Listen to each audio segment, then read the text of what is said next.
蓝忘机抱着几件衣服，弯下腰去帮他捡手机。魏无羡也从沙发上滑了下去，去够手机。两个人的手指间同时碰到了手机屏幕。魏无羡首先把手缩了回来，他坐在地毯上，仰起头，笑嘻嘻地说：“你吓我一跳。”“我的错。”蓝忘机轻声说了一句，伸出手拉魏无羡起身。“你睡我房间吧。”啊！魏无羡的思维仿佛还停留在聂怀桑的周计划里，摸了摸下巴，迟钝地继续说：“你不是要睡沙发吧？”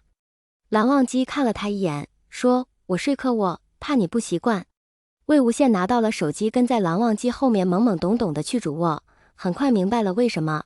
蓝忘机的家是个大平层，穿过走廊，尽头的右边是主卧，左边是客卧，而客位在刚刚进门的餐厅边，离客卧有点远，的确半夜起来会有点容易迷路。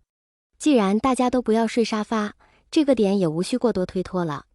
魏无羡在主卧门口接过蓝忘机手里的衣服，微微眯起眼睛，说：“忘机哥哥，今晚真是多谢你了。”蓝忘机微微低下头，看着魏无羡手里的衣服说：“睡衣是新的，其他衣服尺寸不一定合适，应急还可以。”然后他转过身，走向对面的客卧。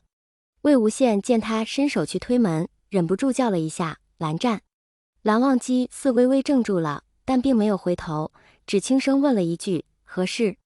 魏无羡张了张嘴：“今天到此为止。”一切似乎都顺理成章，似多年未见的老朋友，一见面一切都很自然，跟8年前在蓝忘机宿舍做题喝冰沙睡午觉并无任何差别。只是魏无羡自己多了几分心思，他原本想说今天还是我的生日呢，又想说蓝湛我想要个生日礼物，但又觉得这心思简直矫情的像别人。最终他勾了勾嘴角，声音有点发紧，说：“没什么，明天我可能起得晚，你有事就先去忙，不用管我。”像是怕会有失望，他又加了一句：“我去单位吃早饭，你也不用等我一起早餐。”蓝忘机仍然没有回头，低磁的声音暗了下来：“好。”说完这句话，他推门进了客卧。魏无羡也轻轻关上了主卧的门，身体重重靠在了门上。其实如果做回朋友，也许还不错，虽然他也有点拿不准蓝忘机在8年前跟他到底算不算是朋友，也许只是对弟弟一样，眼前又无端出现蓝忘机曾经戴过的无名指上毫无花色的银戒，隔了这么久，谁能没有自己的生活呢？算了，既来之则安之。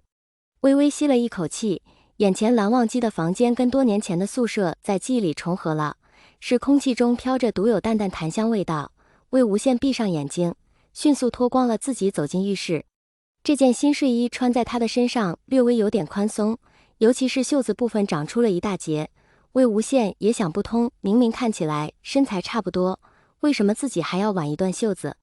不过夜真的很晚了，今晚没有酒。魏无羡躺在床上，用脚蹬了几下，把被子均匀地盖在了自己身上。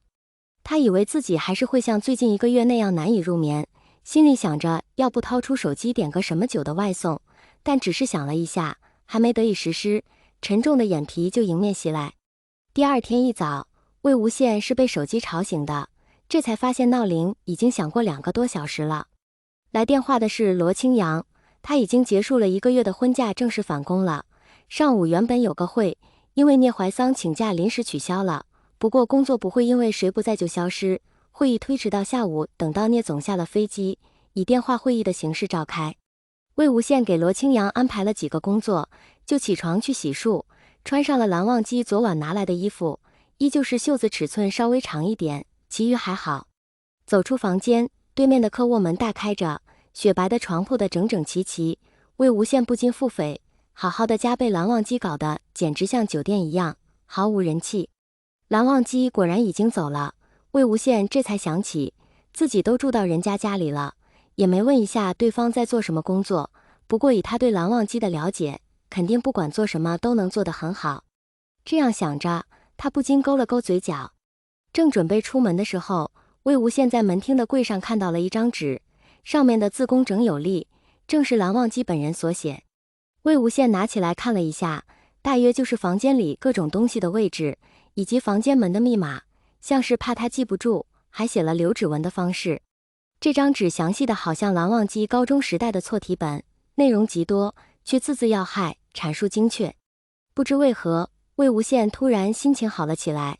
他按照纸上的方法把自己指纹录了进去，又打开冰箱门拿了一盒牛奶，这才心满意足地去上班了。对于这个已经到来的11月份，除了住进蓝忘机家里，魏无羡最开心的事情就是罗清扬的回归。刚一进到办公室，就嗅到空气中煮好的咖啡气息，连带办公室的花花草草也都翠绿起来。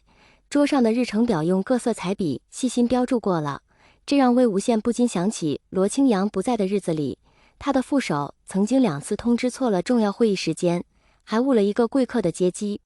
似乎过了27岁生日，一切都像好了。想到晚上下班还能回到蓝忘机的家，魏无羡的嘴角扬了扬。